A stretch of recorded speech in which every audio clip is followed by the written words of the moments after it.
Cada tarde usted se siente informado.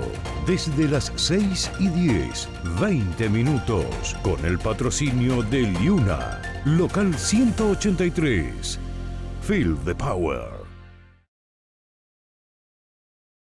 Cuando hay cambios en materia de inmigración, existen dudas. Cuando hay dudas, usted busca respuestas. Y para encontrar esas respuestas, Vilma Filici, Filici Immigration Services, especialista en inmigración, 416-482-1575. Muy buenas tardes, amigos, bienvenidos a 20 minutos, las noticias de Canadá y el mundo en tu idioma en 20 minutos. Yo soy Diana Lora y te traigo las informaciones de este miércoles 14 de agosto. Iniciamos a nivel nacional.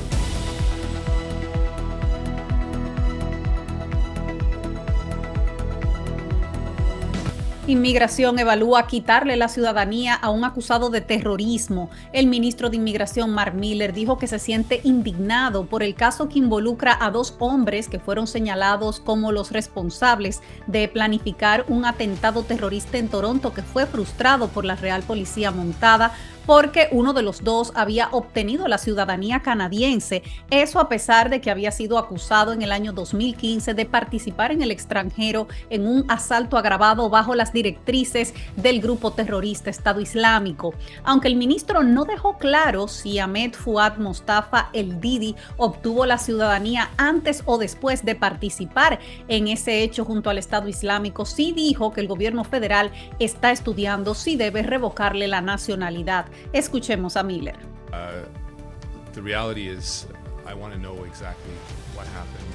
La realidad es que quiero saber exactamente qué pasó, dónde y cómo. Eso es algo que ya he ordenado a mi viceministro que investigue, que indague sobre la cronología en la que el individuo en cuestión obtuvo su residencia permanente y su ciudadanía. ¿Quién sabía qué, cómo, cuándo y dónde? Espero poder darles respuestas un periodo de tiempo relativamente corto sobre lo que pasó. Estoy tan indignado como cualquier otro canadiense, pero tengo la responsabilidad de llegar al fondo del asunto y lo haré.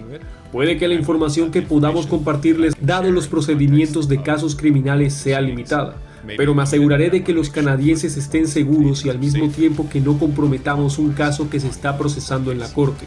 Creo que los canadienses merecen respuesta y llegaremos al fondo de esto. Pero también voy a dar el siguiente paso, que es iniciar el trabajo preliminar con las pruebas de que dispongo para estudiar si se debe revocar la ciudadanía al individuo en cuestión. Miller dice esto porque quitarle la ciudadanía a un canadiense no es algo tan fácil. El ministro de Inmigración está facultado para revocar la nacionalidad canadiense de una persona, pero solo si la obtuvo mediante falsa representación, fraude o ocultando a sabiendas circunstancias materiales. Según la legislación canadiense, el Tribunal Federal es quien decide en todos los asuntos de revocación, a menos que sea la misma persona que solicite que el ministro actúe como el ente decisivo. Esa disposición se aplicó después de los controvertidos cambios introducidos en la Ley de Ciudadanía durante el primer mandato de este gobierno liberal. En el 2017, ese proyecto de ley eliminó la Ley de Ciudadanía, una disposición que despoja a los ciudadanos con doble nacionalidad de su estatus canadiense si son condenados por terrorismo, traición o espionaje. Recordamos que Ahmed Fuad Mostafa El Didi, de 62 años, y su hijo Mostafa El Didi, de 26, fueron detenidos el pasado 28 de julio acusados de conspiración para cometer asesinato en beneficio o bajo la dirección de un grupo terrorista, en este caso ISIS. El padre tenía la ciudadanía canadiense mientras que su hijo no la tenía, y eso será objeto ahora de un escrutinio por parte del Parlamento. Por otro lado, la mayoría de las tiendas de conveniencia ya tienen su licencia para empezar a vender alcohol. Las tiendas de conveniencia podrán empezar a vender alcohol en sus estanterías en aproximadamente un mes, y hasta ahora más de 3,850 han obtenido sus licencias de licor para poder hacerlo. Un portavoz de la Comisión de Alcohol y Juego de Ontario confirmó que hasta el 12 de agosto se habían aprobado 3,866 licencias para tiendas de conveniencia, de las cuales aproximadamente el 42% eran gasolineras. Eso significa que más de la mitad de las tiendas de conveniencia de Ontario ya tienen licencia para vender cerveza, sidra, vino y bebidas alcohólicas listas para el consumo a partir del próximo 5 de septiembre, que es el primer jueves después del fin de semana del Día del Trabajo. Las demás tiendas autorizadas también podrán empezar a vender las mismas bebidas alcohólicas a partir del 31 de octubre. Según la comisión, las tiendas no pueden vender alcohol de antemano aunque ya hayan recibido su licencia. Ojo, tienen que esperar al 5 de septiembre. Las tiendas de comestibles y de conveniencia elegibles deben cumplir varios criterios para mantener su licencia de licores, según lo establecido en la Ley de Licencias y Control de Alcohol de la provincia, incluyendo un amplio proceso de supervisión del cumplimiento. Por ejemplo, los empleados deben tener al menos 18 años y completar un programa de formación aprobado por la Junta de la Comisión antes de que una tienda pueda vender alcohol. Aunque algunas tiendas de comestibles funcionan, por ejemplo, a las 24 horas, todos los locales con licencia solo pueden vender alcohol dentro del horario permitido por la provincia, que es de 7 de la mañana a 11 de la noche de lunes a domingo.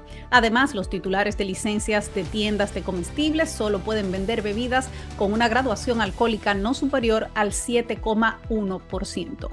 Y por otro lado, amigos, Estados Unidos endurece las normas para solicitantes de asilo desde Canadá. El Departamento de Seguridad Nacional de los Estados Unidos afirma que las personas que soliciten asilo en la frontera norte con este país, con Canadá, tendrán menos tiempo para consultar a un abogado antes de presentar su caso. El departamento dijo que revisó el acuerdo de tercer país seguro que suscribió con Canadá y llegó a la conclusión de que podían agilizar ese proceso. El acuerdo establece que Canadá y Estados Unidos se consideran países seguros para los solicitantes de asilo y exige que las personas presenten una solicitud de refugio en el país al que llegan por primera vez. El cambio de procedimiento significa que las personas que entren en Estados Unidos desde Canadá tendrán ahora solo 4 horas para consultar con abogados en lugar de las 24 horas que estaban antes, y los solicitantes de asilo deberán entonces llevar consigo las pruebas documentales a su llegada. El primer ministro Justin Trudeau y el presidente Joe Biden actualizaron el año pasado el acuerdo de tercer país seguro, cerrando una laguna que permitía a las personas que eludían los pasos fronterizos oficiales presentar una solicitud de asilo. Este acuerdo, recuerden ustedes, provocó un drástico descenso de las personas que cruzan a Canadá desde los Estados Unidos por pasos fronterizos no oficiales, pero el número de personas que viajan en la dirección contraria, es decir, de aquí de Canadá hacia Estados Unidos, entonces ese empezó a aumentar. Los datos de la Oficina de Aduanas y Protección de Fronteras de Estados Unidos muestran que los agentes han detenido a 12,612 personas a lo largo de la frontera internacional con Canadá en los primeros 6 meses del año. Eso es un aumento significativo si lo comparamos con el año pasado, cuando en el año entero fueron cerca de 12,000 detenciones. Y por supuesto, eso se ha convertido en un tema de conversación durante esta campaña electoral, un tema que han abrazado los republicanos, ya que la inmigración y la seguridad fronteriza siguen siendo un lastre para los demócratas. Y vamos a ver ahora cuál es el pronóstico para este invierno según el almanaque del agricultor. Canadá se va a cubrir de lluvia y nieve y tendrá temperaturas más frías este invierno, según la nueva previsión meteorológica ampliada del almanaque del agricultor. Desde el este de las Rocosas hasta Ontario, unos 2/3 de Canadá tendrán temperaturas inferiores a las normales, ya que se prevé que el sistema de la Niña, el fenómeno de la Niña, se desarrolle a lo largo de la estación, según el almanaque del agricultor, una publicación meteorológica en línea e impresa con sede en Lewiston. Según la Administración Nacional Oceánica y Atmosférica, el fenómeno de la Niña suele producirse cada 3 a 5 años. Con la Niña, las interacciones entre la superficie del océano y la atmósfera hacen que el océano Pacífico tropical sea más frío de lo normal. El nuevo año invita a los canadienses a abrigarse aún más. El aire gélido hará que las temperaturas caigan en picado durante la última semana de enero y la primera de febrero, desde las praderas hasta la región de los Grandes Lagos. Así lo dice el pronóstico del almanaque. Dice también que mientras que en la Columbia Británica hará un frío impropio de la estación, en Quebec y las marítimas se prevén temperaturas superiores a las normales. Dice que se prevé un invierno húmedo en Columbia Británica, mientras que en Quebec la nieve será más habitual durante la estación. Se prevé además una tormenta de tamaño decente a mediados de febrero. Dice que en Ontario habrá una mezcla de nieve y de lluvia y se espera que las praderas tengan las mayores probabilidades de un invierno blanco. Sobre predicción de tormentas, dice que se prevé que una tormenta azote la mayor parte de las zonas orientales en el nuevo año, trayendo mucha nieve, lluvia, aguanieve y hielo, así como fuertes vientos entre el 20 y el 23 de enero y el 24 y el 27 de enero. Recordamos que este pronóstico, el almanaque del agricultor, fue fundado en el 1818, lo utilizan muchos agricultores del país y utiliza una fórmula de predicción meteorológica que tiene en cuenta la actividad de las manchas solares, los movimientos cíclicos y predecibles de la luna, los patrones meteorológicos del pasado, las condiciones actuales y la posición de los planetas. Esas previsiones ellos las realizan con 2 años de antelación y nunca se actualizan una vez que han sido publicadas. Claro, por supuesto que los pronósticos más certeros son los que se dan con menos tiempo de antelación y que salen de la Agencia Meteorológica de Canadá, Environment Canada. Y señores, están aumentando los casos de Mpox en Toronto y según las autoridades esto ha ocurrido después de grandes eventos y festivales de este verano en el downtown. El Servicio de Salud Pública de Toronto está instando a los residentes que reúnan los requisitos necesarios a que se vacunen contra la viruela símica en medio de un fuerte aumento de los casos en la ciudad. Las autoridades afirman que los casos notificados de viruela símica o viruela del mono aumentaron a finales de junio y julio y que el repunte se ha producido tras la celebración de grandes eventos y festivales de este verano, incluidos los del mes del orgullo. Al 31 de julio, Toronto había registrado 93 casos de viruela símica en este 2024. Esa cifra contrasta, por ejemplo, con solo 21 casos registrados durante el mismo periodo del año pasado. De los 93 casos registrados en Toronto, casi 3/4 partes no han recibido ninguna dosis de la vacuna. En toda la provincia, solo alrededor del 35% de los que recibieron una dosis de la vacuna han recibido la segunda dosis de esa serie que tienen que ser 2, según los datos más recientes de Salud Pública de Ontario. Y vamos a seguir hablando sobre este tema en las internacionales porque hoy la Organización Mundial de la Salud ha declarado la viruela del mono como una emergencia global. Hacemos una pausa y regresamos. Cada tarde usted se siente informado. Desde las 6:10, 20 minutos, con el patrocinio de Liuna, local 183. Feel the power. Cuando hay cambios en materia de inmigración, existen dudas. Cuando hay dudas, usted busca respuestas. Y para encontrar esas respuestas, Vilma Filici, Filici Immigration Services, especialista en inmigración, 416-482-1575. Estamos de regreso en 20 minutos. Gracias por acompañarnos. Damos un vistazo ahora a las informaciones a nivel internacional.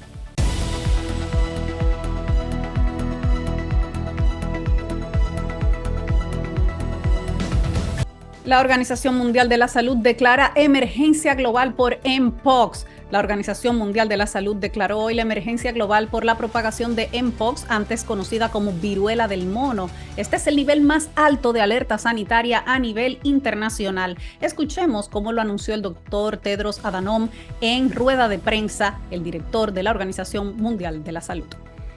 La Organización Mundial de la Salud ha estado trabajando en el brote de casos de Mpox en África y ha levantado las alarmas de que esto es algo que debe preocuparnos a todos. La semana pasada anuncié que estaba llamando al Comité de Emergencia del Reglamento Sanitario Internacional para evaluar la propagación de Mpox en la República Democrática del Congo y otros países en África. Hoy, ese comité me dio su recomendación y en su opinión esta situación constituye una emergencia de preocupación global. Yo he aceptado su consejo. La detección de nuevas variantes de rápida propagación y la detección en países donde antes no se habían reportado casos de Mpox, sumando a la potencial propagación a otros lugares más allá de África, es muy preocupante en adición. Otros brotes de variantes distintas de Mpox en otros lugares de África, dejan claro que es esencial una coordinación de emergencia internacional para detener estos brotes y salvar vidas.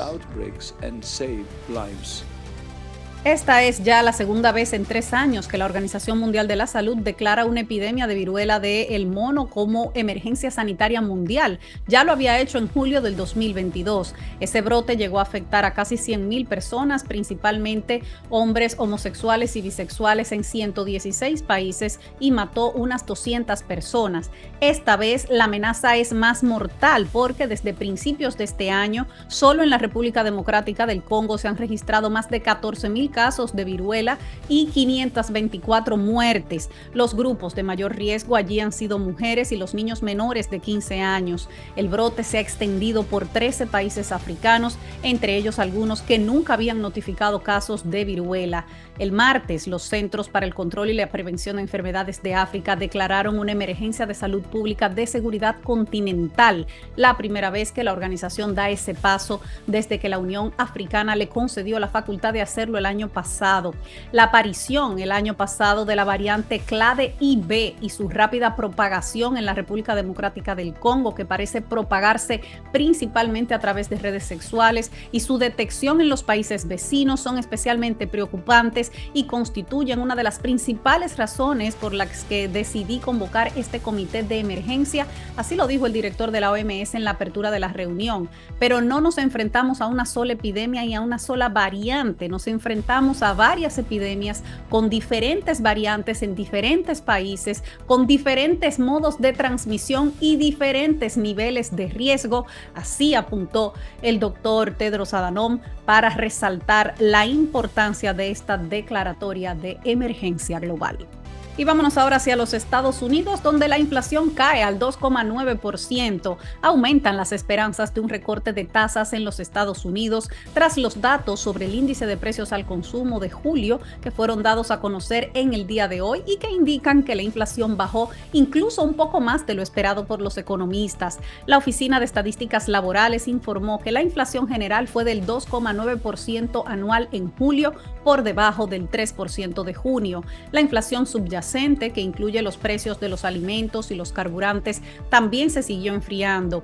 En conjunto, el nuevo informe marcó un momento importante en la lucha de la Reserva Federal contra el rápido aumento de los precios. Esta es la primera vez que la inflación se sitúa por debajo del 3% desde el 2021. Y aunque los aumentos de precios siguen siendo más rápidos que el ritmo del 2%, que era lo normal antes de la pandemia del COVID-19, pues son mucho más lentos que el máximo de 9,1% que alcanzó hace 2 años. Según los economistas, es probable que el informe sobre la inflación refuerce la idea de una bajada de tipos de interés en la reunión de la Reserva Federal, que está pautada para el 17 y 18 de septiembre. Las autoridades de la Reserva Federal han mantenido los tipos en el 5,3%, el nivel más alto en más de 2 décadas, para frenar la demanda y controlar el aumento de los precios. Tras su reunión de julio, dejaron claro que querían ver un poco más de progreso antes de hacer su primer movimiento de recorte, y eso justamente es lo que ha ocurrido en el día de hoy. Y seguimos ahora en Venezuela, porque un informe de las Naciones Unidas indica que las elecciones en ese país no cumplieron con los requisitos básicos. El panel de expertos electorales de la ONU dijo en un informe preliminar publicado la noche del martes que la gestión de resultados de la autoridad electoral en Venezuela no cumplió con los requisitos básicos de transparencia e integridad esenciales para celebrar elecciones que sean creíbles. El grupo que se desplegó para las elecciones presidenciales del 28 de julio en Venezuela dijo además que la ausencia de resultados desglosados no tiene precedentes en elecciones democráticas contemporáneas. Dice lo siguiente: no siguieron las disposiciones legales y no cumplieron con todos los plazos estipulados. En la experiencia del panel, el anuncio del resultado de una elección sin la publicación de sus detalles o la divulgación de resultados tabulados a los candidatos no tiene precedente en elecciones democráticas contemporáneas. Así lo dice el informe preliminar publicado anoche. Ya para finalizar, vamos a ver lo que nos espera en el clima aquí en Canadá, en las principales ciudades del país.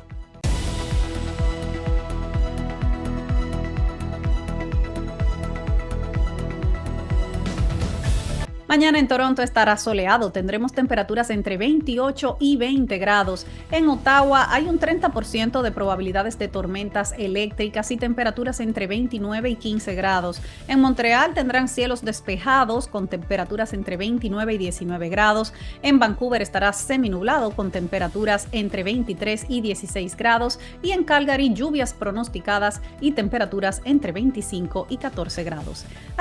Hasta aquí las informaciones de hoy. Gracias por acompañarnos en 20 minutos. Recuerden que pueden consultar el contenido diario de este noticiario en el canal de YouTube de Ondas FM desde las 6 de la tarde. Ahí está colgado de lunes a viernes. Yo soy Diana Lora y como siempre me despido de esa comunidad latina, recordándoles que unidos somos más fuertes. Juntos somos más. Hasta mañana. Cada tarde usted se siente informado. Desde las 6:10, 20 minutos, con el patrocinio de Liuna, local 183. Feel the power. Cuando hay cambios en materia de inmigración, existen dudas. Cuando hay dudas, usted busca respuestas. Y para encontrar esas respuestas, Vilma Filici, Filici Immigration Services, especialista en inmigración, 416-482-1575.